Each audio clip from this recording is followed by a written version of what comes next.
It's a crazy day. There's been so many of these where it just, boom, it hits you. You don't even see it coming. We've spent weeks now talking about a QB2 battle that I now believe didn't even really exist. Like, I think the 49ers were open-minded to what Trey Lance was going to do. I think they were open-minded to that.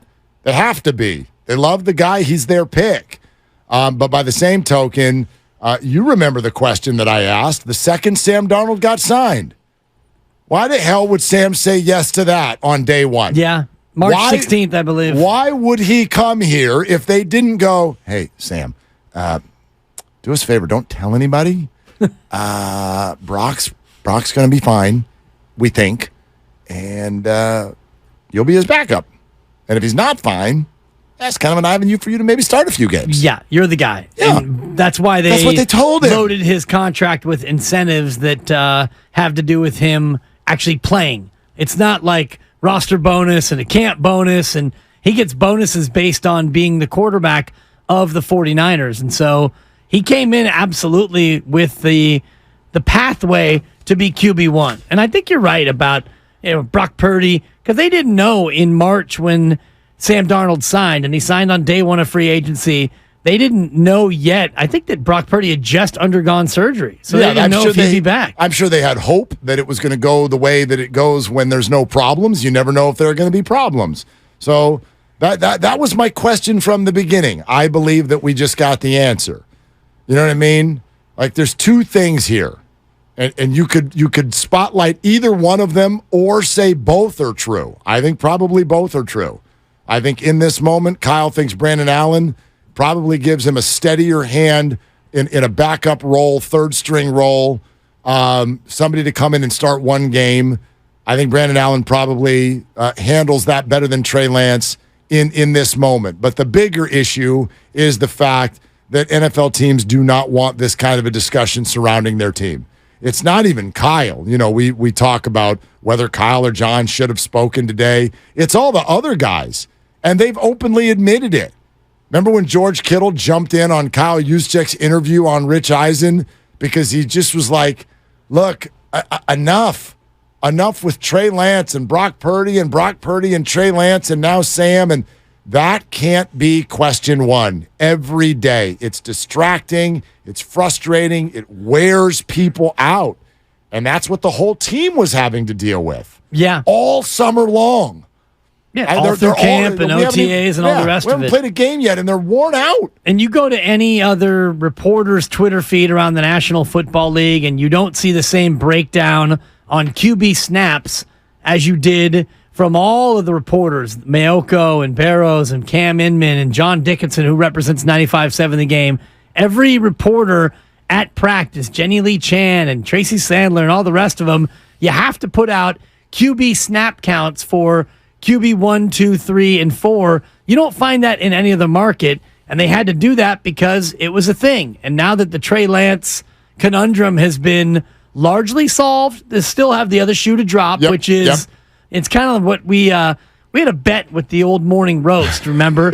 Bonte and Joe. Trade, keep, or cut. Trade, keep, or cut. Yeah. And that's where we are again. Trade, keep, or cut. Trade, Cooper Cup? No, trade, keep, or cut. Trade, keep, or cut. And that's where we are now with Trey Lance, but only 6 days. Maybe we get something going before the summit. Maybe we find a way to get them on the show. Bonte, Joe, if you're listening. But we need disagreement. I bet everybody's on the same page. You don't think he's getting kept, do you? I mean, if you wanted to rank it in order, trade would be the overwhelming favorite. Yep. Keep would be the second choice, and cut would be the small. If I did the pie chart, and shout out Alan Stiles and a great couple of week run while we're all on vacation, he's big on the pie chart. If I did the Alan Stiles pie chart, it would be, I would go trade is 80%, keep is 18%, cut is 2%. I'll push those numbers further. Trade 95%. Keep 4.99999 repeating percent. That's a lot of nines. And cut 0.000001%. I just don't think they'll do that unless there's just no other option. Fred Warner was the one who had to face the music today, and here's how he answered the question. I don't know much about the situation, like complete honesty. I came out to practice. I saw there's only 3 quarterbacks out there. Trey's not out there, so I'm trying to ask around what's going on. There's not a clear answer right now. Obviously, love Trey. I don't know what's going on with him right now or what's going to be next, but yeah, we just got to keep preparing, get ready. We have a game on Friday. Keep preparing towards Pittsburgh, getting better. But with the QB stuff, I'm honestly not even sure what exactly is going on. Yeah, so Fred's out there to answer, essentially, as I said, this is the only question that anybody who's reporting on the 49ers wants to ask right now. It's the only thing all of you are thinking about. It's the only thing we're thinking about. Why would we be thinking about anything else? This is massive, massive news. Massive news with what's going on with the 49ers. Okay, Peter in San Francisco on Willard and Dibs. Hi, Peter. Thanks for calling. What you doing? Oh, thank you. Thank you for answering my call. I got a little bit of different spin on everything, and primarily because of my position. I'm a professional negotiator, and my connections to all of this is the collective bargaining agreement and the labor guys that are involved in some of the discussion. And I think what it boils down to, from the information I'm getting, it has nothing to do with his skill, his talent, or lack of it. It has to do with he has no self-esteem, he has no confidence, and he's immature, and it's impossible for him to handle much of what you're talking about. Everything he hears is about him. Peter, where are you getting that? You brought this up as if you were a contract lawyer, and then suddenly you went to like personal characteristics of Trey Lance. Have you ever met him? No, I'm talking about the information that I'm getting from the guys that have connections to the teams in the locker room through the collective bargaining agreement. Okay. And the feeling is every time he gets out there, he's thinking, what are they going to say about me? Oh, gee, I missed that pass. He's lost his confidence. His self-esteem has been damaged because everybody talks about where he's going to go, when he's going to go, if he's going to go, who wants him. He's not worth it. He was never worth it to begin with. And I think that that's having an effect on his play, from what the guys tell me, and the 49ers can't fix it. Well, Peter, I'll say this, without any knowledge of anything like that whatsoever, and I don't know who you're talking to, I'll just answer it this way. If Trey Lance's confidence is shot or struggling right now, I totally get it. Right. Like, I don't know that, but if it, like, holy hell, this is why so many people do feel sympathy for Trey, and this is the part where I do feel sympathy for Trey. If Trey can't play, that's a Trey thing. And he hadn't worked his way onto the field, and so that's a Trey thing. And if the 49ers missed on the pick, that's a Niners thing.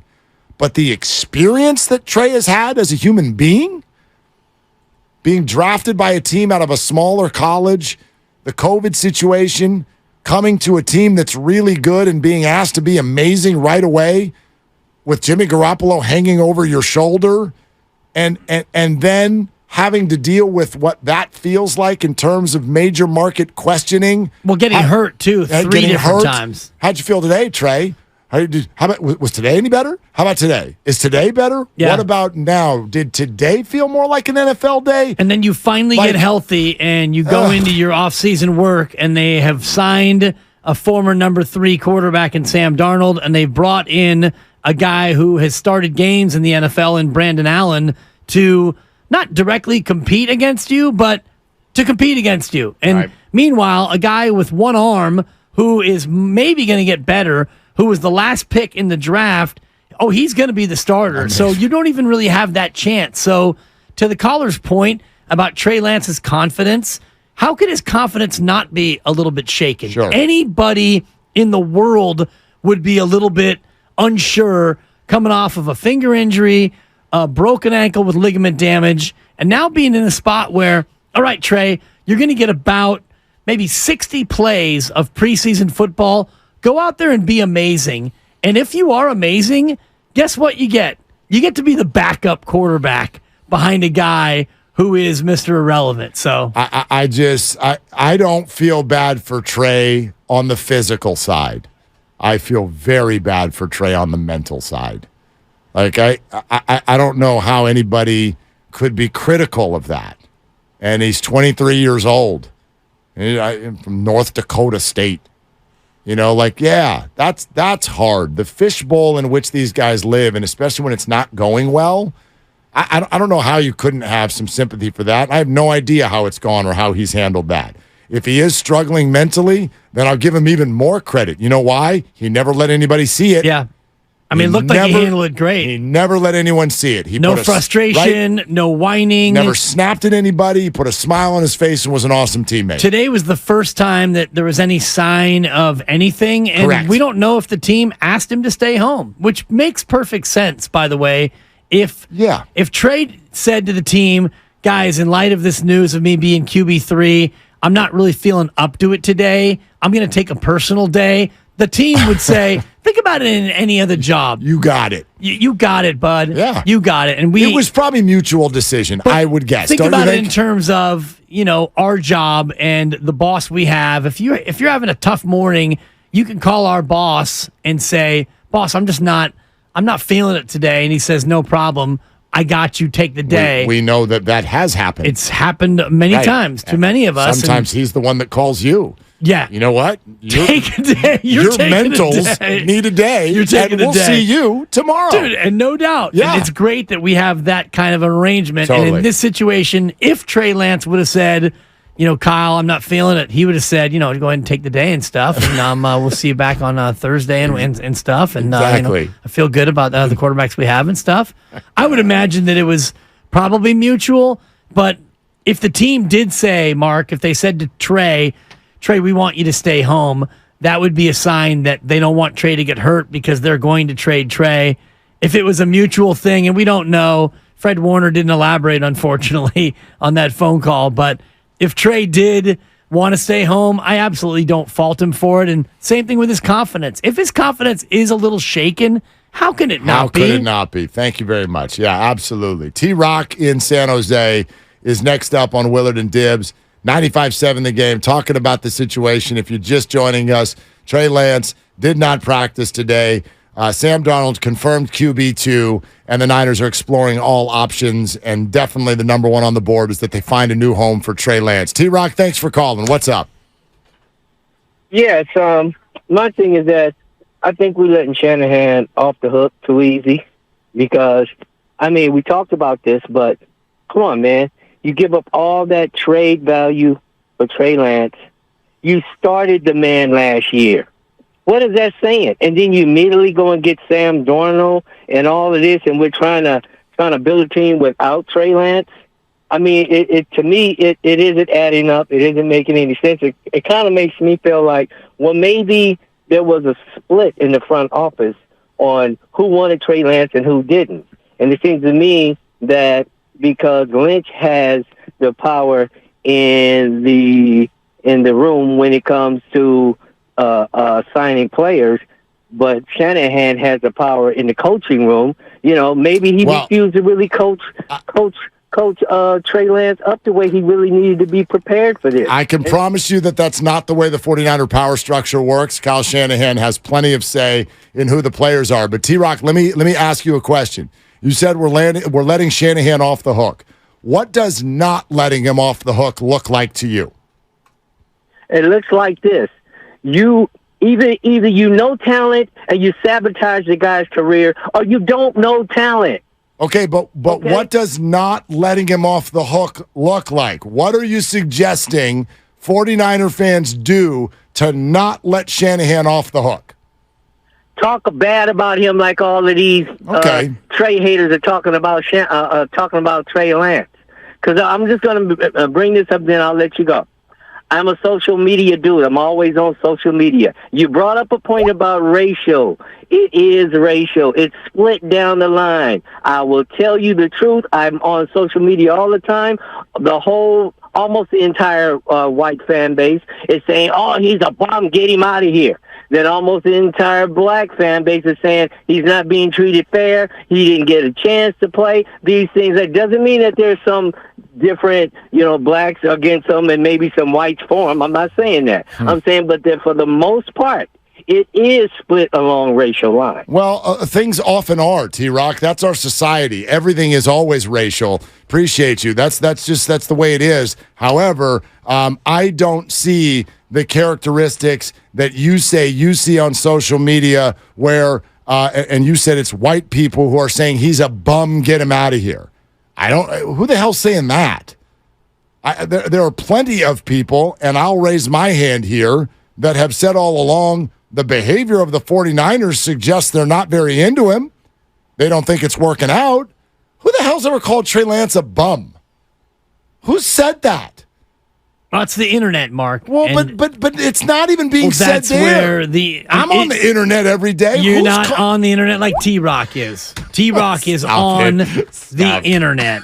Okay. Stop it. No, I'm not going to stop saying it. That? I'm sure many people are. Who? No, they're I'm not going to. I don't know. Who's saying I'm that? not on the internet like all you guys are on the internet. Yes. You should see that little thing that comes up at the end of the week on my phone that tells me how many hours a day I'm on it. Yeah. It's a scary number. It's a shame. Who's saying that? There are people who are saying that. There are and people, it's the lunatic fringe, and I think the majority of fans, I don't think that it necessarily all the way goes down racial lines. White guys are anti-Trey, and people of color are pro-Trey, and T-Rock did not represent Latinos or Asian people, so I wonder what his thoughts were on other groups of people.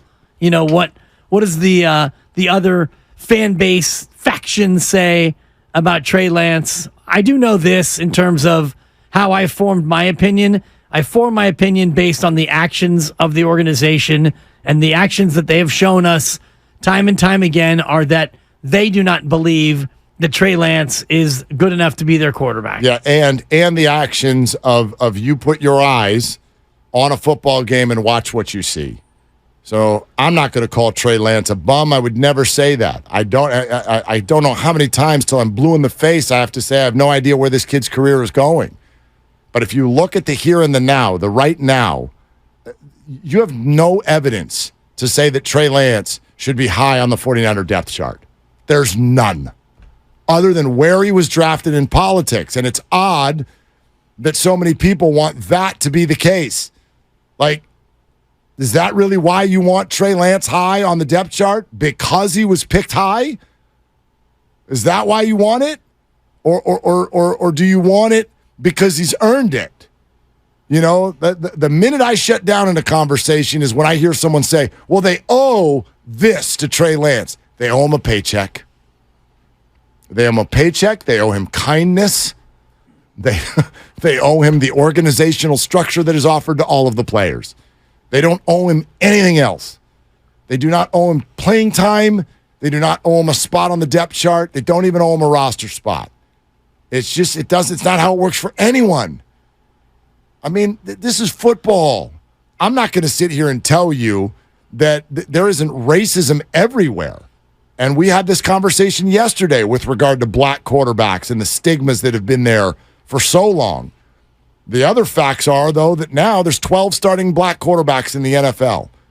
If you're alleging that the 49ers are like, you know what, we drafted him high and we think he could be really good, but we got some white options, that's ridiculous. It's flat out ridiculous. So if that gets in your feelings, I'm sorry. That's not happening. That's not Kyle Shanahan. That's not the 49ers. It just isn't. I don't know if you have evidence of that being the case in any team and in the National Football League in 2023. And if you want to go back to the 70s, the 80s, the 90s, the 00s, yeah, it's been a thing historically in all of sports. But now, you mentioned it, 12 of the 32 starters are black quarterbacks, and that number is going to continue to go up as, of course, as we continue to evolve as a sport, as a pro sport. And I don't think that Kyle Shanahan has shown any preference in any spot in any way over any person, skin color or political attitude or anything like that. He wants to win. Well, you just said it.